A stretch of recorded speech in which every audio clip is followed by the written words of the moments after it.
Hello, everyone, and welcome to SPSC 3154, Integrated Movement Analysis.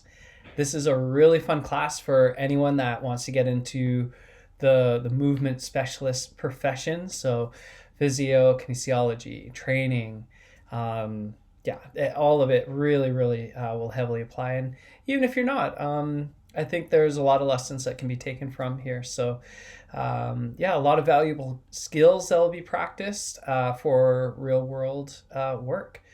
For in this video, we'll focus on your syllabus, and then in another video just after will be your course schedule as well. So we'll take a look at what the course is all about. I'll get to a territory acknowledgement shortly, but before I do, I just wanted to mention one thing, and that's just having a little bit of an expectation of some flexibility between online and in-class learning, especially this semester, I think in particular, where there's some flexibility between delivering online content or meeting online and working on your labs and in-lab stuff, etc. So if you foresee any issue in not being able to complete classes if they become online in a short notice or anything like that, please let me know and email me as soon as you can. That being said, I'll definitely give announcements and therefore emails with any changes that will happen to the course syllabus or schedule that occur over the semester. Okay. Well, let's dive into it. So if you look at your course information, that'll bring you up to this file. We can open it up. We'll take a little look at our course syllabus. And first of all, I want to get into and give a territory or land acknowledgement. And I know for myself, with our campuses, we'll be on the traditional unceded territorial lands of the Coast Salish peoples of the Quayquat and the Coquitlam First Nations. Myself, I live in Vancouver, so if I'm coming to you in a meeting or if I'm doing some work like I am now from my home in Vancouver, that'll be the traditional unceded lands of the Musqueam and Squamish First Nations. And just a little side note on reconciliation and the process in general, I think it's really important to do. And a large part of that is having conversations. So I myself am a third generation settler to Canada with European descent primarily. So that's kind of my positionality and everything.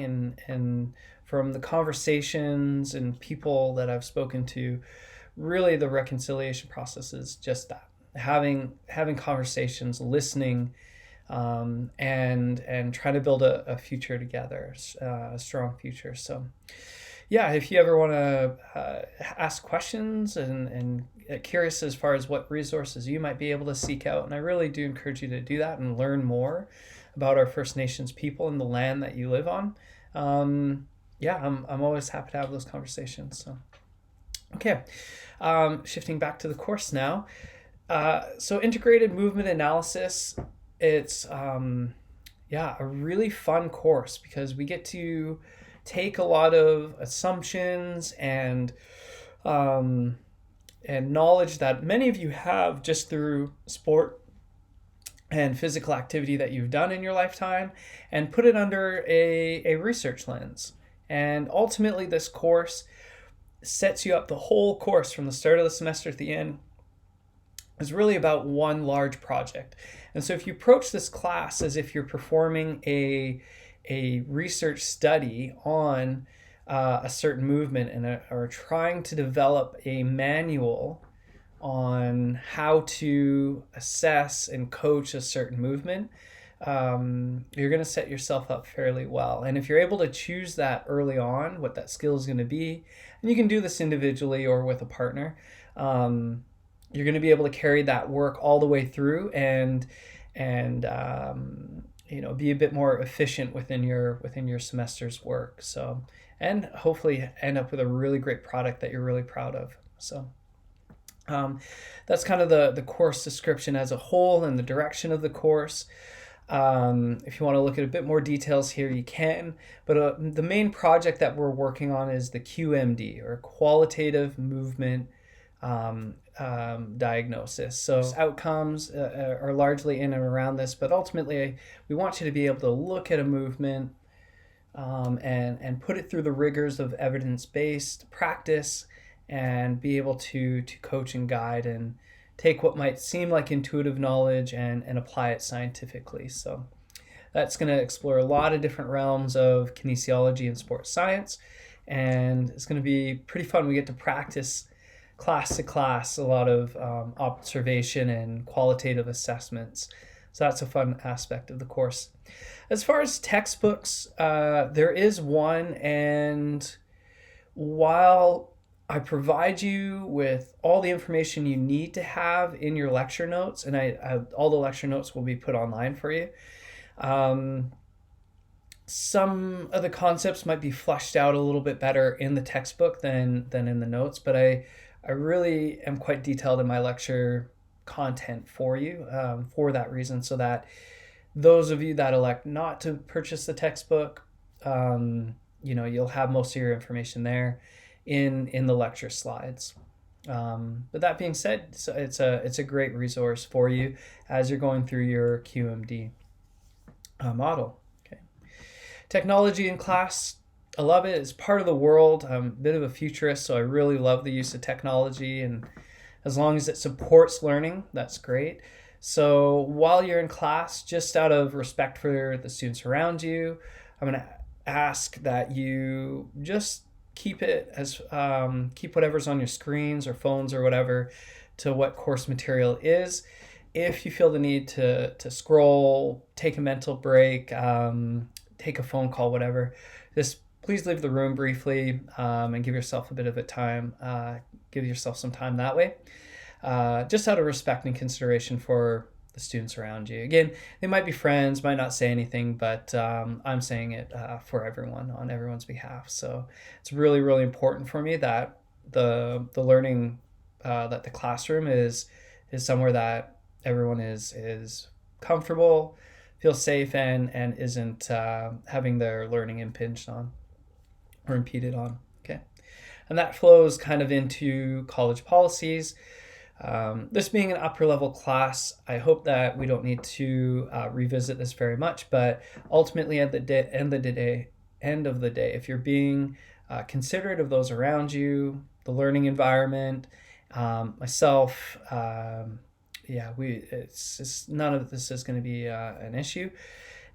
If you feel like you're not sure if a student has been bullying, harassing, if you just feel uncomfortable in class, please let me know. I'll do what I can, and obviously keep your confidentiality in mind. We'll deal with that as those issues arise. As far as academic integrity and dishonesty, again, for myself, this is a really big one. If you're using other people's ideas, etc., just cite it. I'm not, if the majority of your content is cited with research, that's fine. Sometimes that's just the way it is when you're trying to communicate certain things. But it's just, if there's any plagiarism or academic dishonesty or anything like that, it can lead all the way up to you being suspended.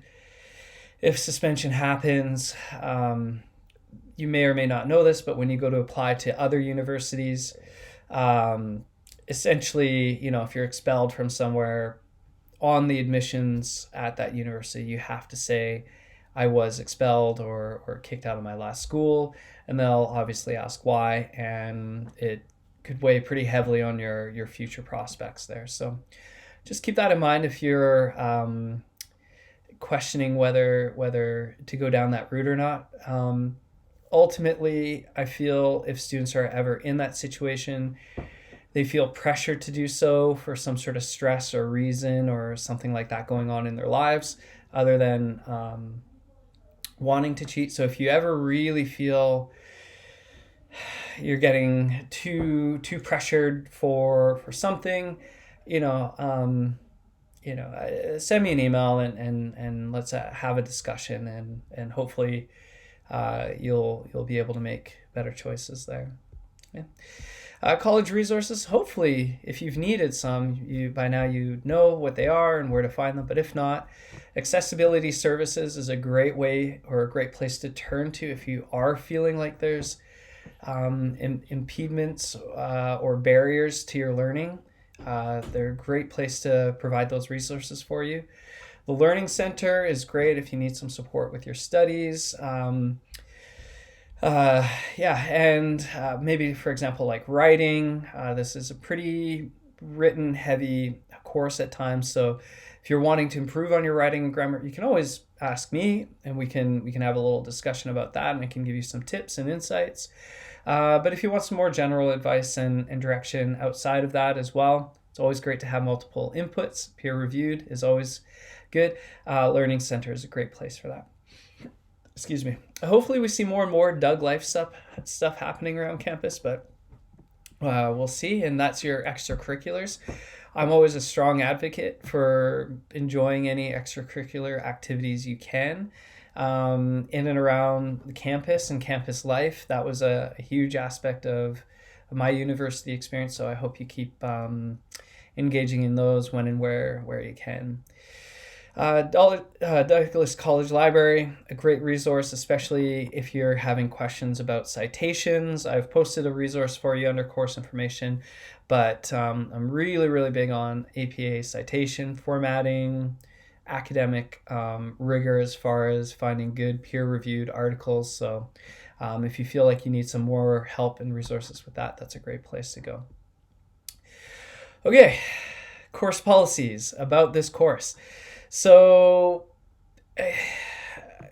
really at the end of the day, again, that flexibility of in-face online content will be there. There's going to be some content like lecture notes and assignments detailed and information that you can find online. So if, again, you think you'll have issues with that, let me know.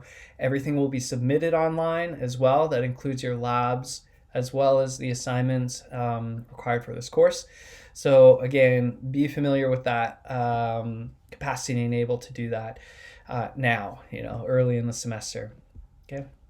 If you need to get a hold of me, perhaps you want to set up one of those feedback sessions as far as or tips on how to improve your writing or whatever the case may be, or maybe just whatever, have a question. My email is provided here. It's Connors, so ER. Some students put OR and then the email is never found again. So ERS. Just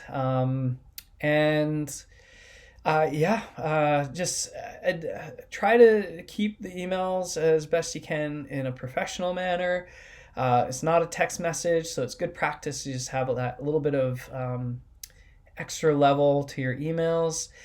They don't have to be formal. You can just you just call me Sean. That's fine. So just a little side notes there for that. The other helpful thing sometimes is to include the course. So let me know what class you're referring to. That just helps me find the resources to the class a little bit quicker to be able to answer your question a bit more specifically. Okay. Submitting online, I already mentioned that. Try to submit early, and the reason for that is late assignments will be deducted 5% a day, up to 5 days, and then that's it. The assignment will just be considered incomplete.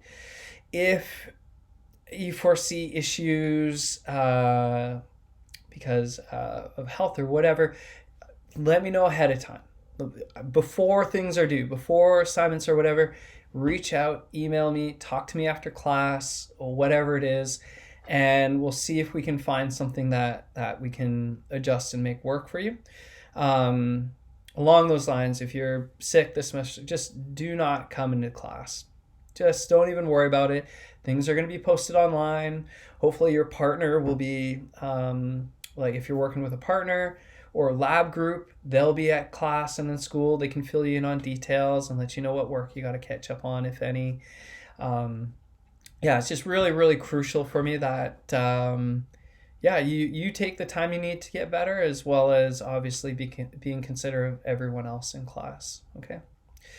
No, there's no exams or quizzes in this class, so that's great. No final, very exciting. But as far as assignments, there are some. So yeah, just again, if you miss an assignment deadline because something has come up, like an emergency, do have some documentation. Email me ahead of time, okay? If you know you won't be able to make the deadline, okay? Okay. Evaluation. I think it's a good reminder. There's a very detailed version of this, but I feel this is sufficient for us at this level. It's just a reminder that, if you received a certain grade, you're really hoping for an A, that really does mean excellent work. And so that requires a little bit of above and beyond and demonstrating higher level learning and connections made. B is good work, is a great grade. C is satisfactory. You met all the requirements, you demonstrated knowledge, right? So again, keeping that in mind when you're receiving work back is helpful, okay? So how do you get those grades? You might have already been peeking down there, but course evaluation overview here. So this is where all your marks will come from.